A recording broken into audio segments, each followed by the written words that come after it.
I am the Tofu Golem. Please enjoy the video. You'll start by confirming power and the input source so you adjust the active display.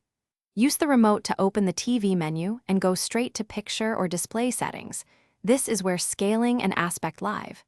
Take note of current resolution and aspect ratio so you can compare results. Once done, select the input you want to tune, streaming box, console, or PC, because each source can have its own scaling options. Now change the resolution and aspect because matching native pixels prevents blur. Select 1920x1080 or 3840x2160 depending on your model. If the image looks stretched, switch the aspect ratio to 16, 9 or 4, 3 accordingly. This fixes proportion distortion. Next, tweak overscan, zoom, or position controls to bring edges into view without cutting content. If you're using a PC or console, also check its display settings so both devices agree on scaling and refresh rate.